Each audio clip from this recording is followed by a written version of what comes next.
You started a friends with benefits situation. And why not? It seemed perfect. The benefits of intimacy with the safety net of friendship. No messy breakups, no meeting the family, just easy. But let's be honest. Easy is a word that rarely applies to human emotions. And if you're a mature adult who has been around the block a few times, you know that our hearts have a way of doing what they want, regardless of our very logical brains. If you've ever felt a pang of jealousy, or found yourself checking their social media, or felt a little weird when they mention a date, you're in the right place.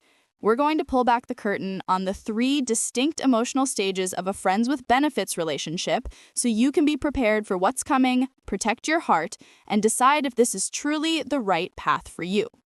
Okay, so let's start with stage 1, the honeymoon phase.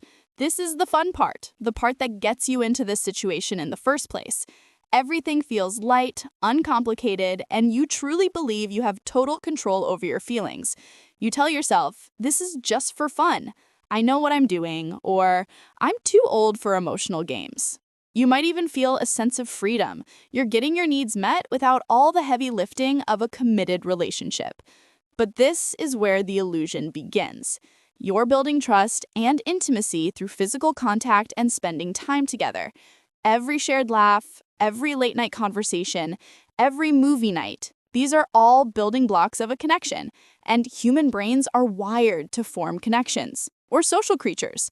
So even if you've had a dozen FWB arrangements before, your brain doesn't just switch off that wiring. The question isn't if emotions will show up, but when and what kind. I want you to think about this. Even in the most casual FWB situations, what happens if one of you is having a bad day and you're the one they text? Or what happens when they share something vulnerable from their past? You're entering each other's lives in a deeper way than you planned, and that's the beginning of the emotional journey. For example, maybe you're out to dinner and you're talking about your childhood, something personal, and they share something too. That's a connection. You're sharing vulnerabilities. Or maybe they show up to your house with soup when you're sick. You're not supposed to do that in a no-strings arrangement, and yet it happens. The key here is to recognize that even a seemingly small act of kindness or a shared intimate moment can start to blur the lines you thought were so clearly defined. Now we enter stage 2, the gray zone. This is where things get tricky because you start to feel things you didn't sign up for. This is where that little pang of jealousy hits when they post a picture with someone new. You're confused because you know you're not official, but a part of you feels betrayed. This is where you might find yourself doing things you said you wouldn't, checking their last scene on a messaging app, or getting a little moody if they don't reply right away. This is the phase of emotional landmines. One of the biggest is jealousy. Many people think jealousy is only for committed couples, but it's a powerful emotion that comes from a perceived threat to a valuable relationship, and your FWB is a valuable relationship, even if you don't call it that. It's an easy comfort and a source of intimacy.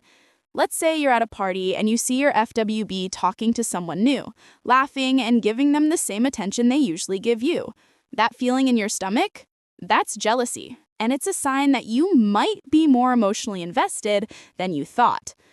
Another huge landmine is unspoken expectations. You might start doing things for them like cooking them dinner or picking up their dry cleaning, and you think, this is a friend thing. But deep down, you're hoping they see it as a sign you could be something more.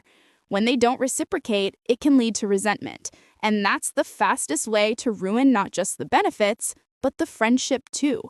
This is where communication becomes absolutely vital, even though it feels incredibly awkward. You have to be able to talk about these feelings, or they will bubble over in ways you can't control. This is also the stage where you might start to feel lopsided investment. You're putting in more effort than they are. You're the one initiating plans, always texting first, or making time for them, while they seem to be a little more aloof. This imbalance can lead to a sense of unworthiness or anxiety. It's a clear signal that the no-strings part of the arrangement is starting to fray, and it's a critical moment to reevaluate. Finally, we hit stage 3, the crossroads. This is the moment of truth. You're no longer in a casual arrangement, you're standing at a fork in the road. One path leads to a very serious, very uncomfortable conversation about developing real committed feelings. The other path is the end. And this is where most FWB relationships end, because ending a casual arrangement is often easier than trying to turn it into something more.